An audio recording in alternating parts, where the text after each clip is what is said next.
Don't you just love to be with generous people? I love to be with generous people. And I believe none of you would say, I love to be with the stingy people. Nobody wants to be to be friend or even to be associated with stingy people. Hello, church? I want to be surrounded by generous people. Amen? Because according to what we just read, it says there that it is commended. Paul praised them for their generosity. Paul commended them. You know why Paul commended them? Because, you see, it's good thing to be generous, church. It's good thing because we receive praise from people. But more than that, actually, Paul is talking here about partnership. You see that word, you shared in my distress in verse 14. And in verse 15, you again will say, you can always, or you can see right away again, Paul says, no church shared with me concerning giving and receiving, but you only, Philippians. He's commending the Philippians for their generosity. Two things happens, church, when you are generous. First one, when we are generous, we become partners in the kingdom expansion of God. See, why Paul is telling this is that when we are generous, we bless people and we touch the lives of people in a way, in a dramatic way, which you do not know. Amen?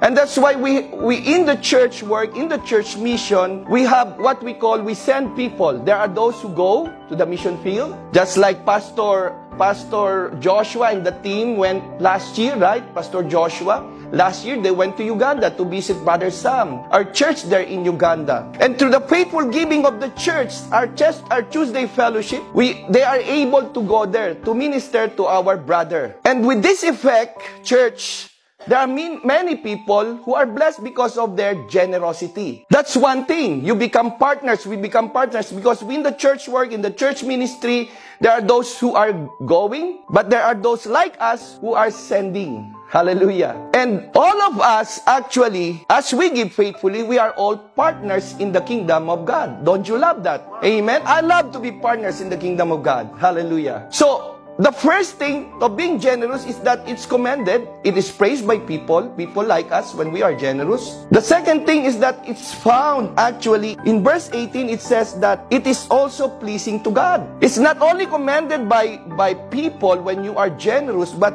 it is pleasing to God. Don't you love that? That when we are generous, when we are giving generously, God is pleased. I'm going to explain more and elaborate more as we go through the principles of faithful giving. So again, if you are new today, church, you are in luck.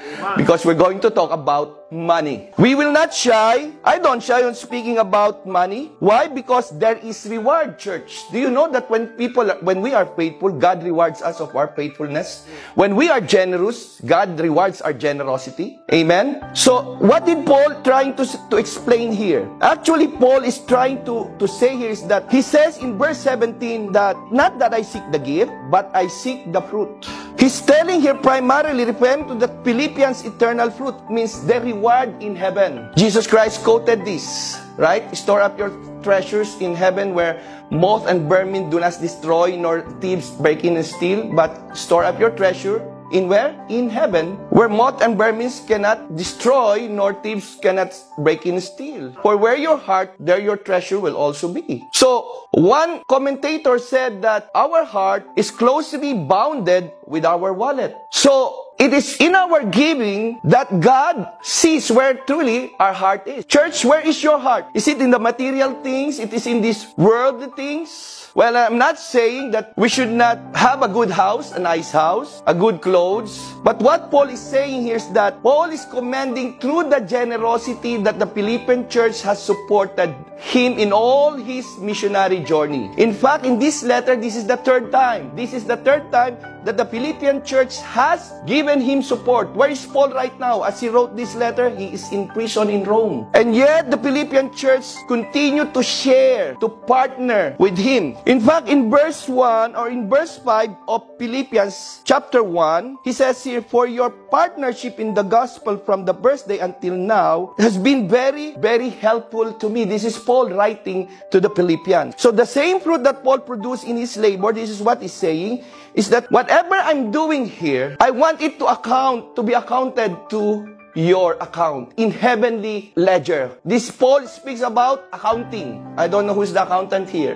When you speak about in verse 17, he's speaking about accounting terms. He says here, not that I seek the gift, but I seek the fruit that abounds to your account. He's telling that what I'm doing here, while I'm spreading the gospel, as you send support, you are reaping the benefit.